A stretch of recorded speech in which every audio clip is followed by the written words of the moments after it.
we start with slavery. That's a really big one, and that's kind of where it begins. I think it's an appropriate place to begin because this is, we're told, right, the original sin of America's kind of original sin.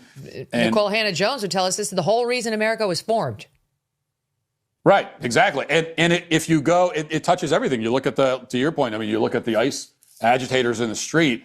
It doesn't take that long. It's only a few degrees of separation to go from there, to get from there to their narrative about slavery. This is what they think gives them the moral right, the moral justification to just do whatever they want, to go protest in the churches if they want to, because America was built on slavery and it has no right to exist. And every white American carries somehow that legacy, that guilt in their blood for slavery. And so you can treat them however you want.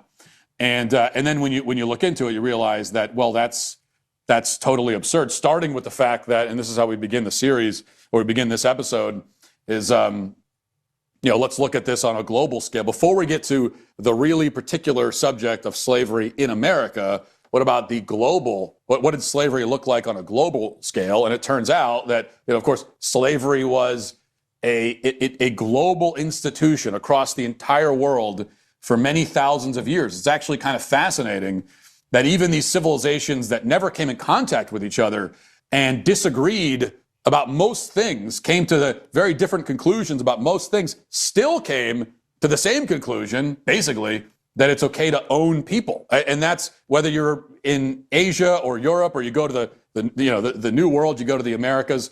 Again, these are civilizations that were thousands of miles apart, separated by thousands of years, and yet they all had slavery.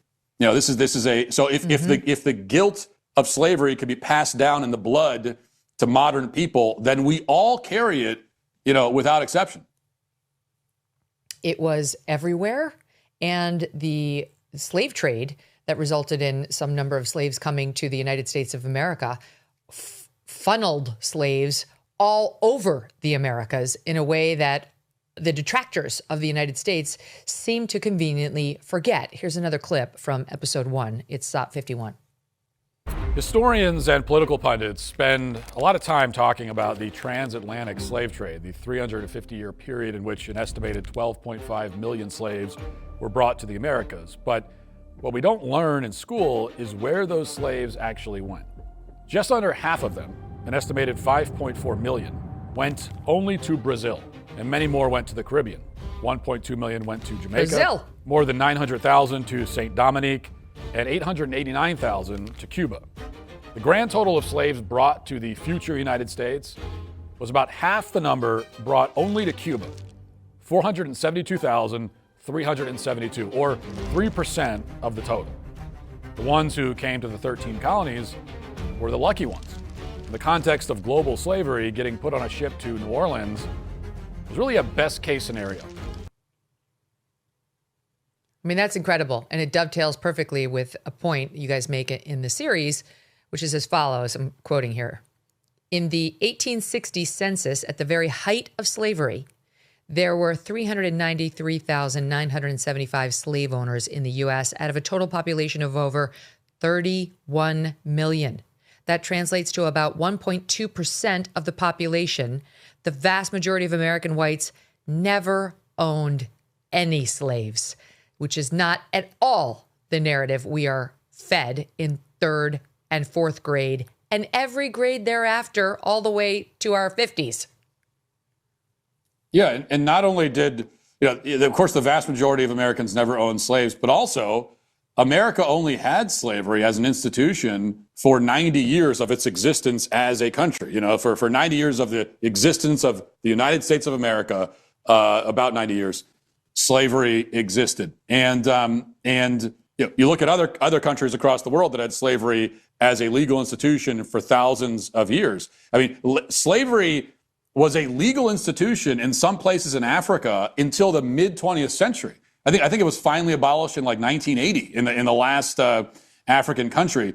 So, and the point of all this, obviously, because the response from the left will be, and always is when I talk about this, that, two wrongs don't make a right. That doesn't mean that it's okay that America had slavery. Obviously, that's not the point. The point isn't that it was okay for Americans to have slaves. The point is that it's historically incoherent to pretend that America has some kind of special guilt for slavery, because when it comes down to it, guilt is shared by every country. But America's relationship with slavery was, if judged against other countries at the time and other regions of the world, was much better and lasted for a much shorter period of time. So this is not, of course, the only thing they mislead our children on. No matter what school we're sending them to, there's always a little bit of ideology that creeps in and infects the lesson plans. And history is like ripe for the exploitation. And I mean, like virtually all of the history teachers do it. This actually, I don't know that this is a history class where this came out of, but there was just in the news.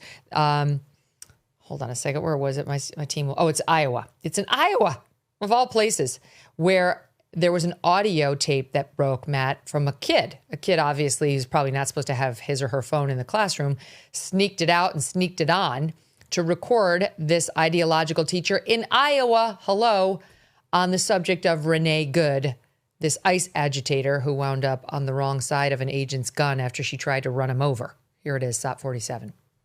But what you need to understand is that she was told to leave the area. And so she was turning her vehicle away. She waved to other vehicles and they were leaving. And she was turning away. And the officer stepped in front of her vehicle, raised his gun, and fired a shot at point blank range into her vehicle. And then as she drove away, he turned and fired 2 more shots at point blank range and shot her in the head. And that could have been you. And keep in mind, she had broken no law. Oh, no? She was simply following orders to leave a scene.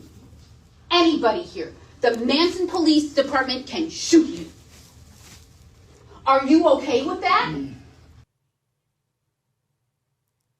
Okay, now you and I both know the number of factual errors that are in that little dissertation are too many to count right now. But the point is the crazy ass indoctrination. It's one thing to know it's happening, and it's quite another to hear the anger, the guilt she tries to slap on them, the terror. Now, let me just give you one point. In the law, I learned this point as a young law student who was on the moot court team. And I had done this in a moot court tryout.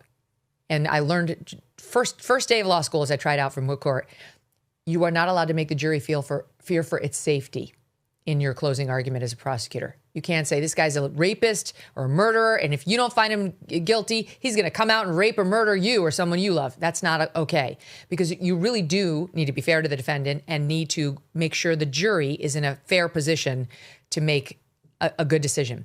That's the last thing she wants of her students, that they remain in a fair and objective position to make a good decision. She just wants them swallowing her propaganda, Matt. A new year means new financial goals, like making sure your savings are secure and diversified. Will this be the year you decide to talk to somebody from Birch Gold Group? You know, you've been thinking about it. They use an educated approach with a deep understanding of macroeconomics.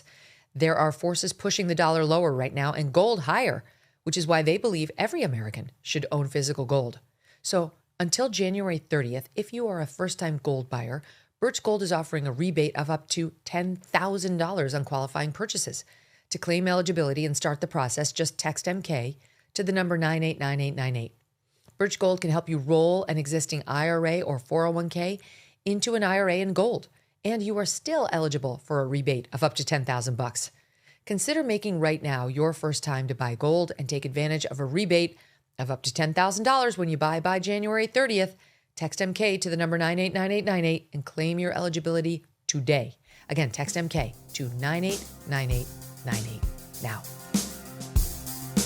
Thanks so much for watching. If you like what you just saw, hit the subscribe button for more clips and full episodes.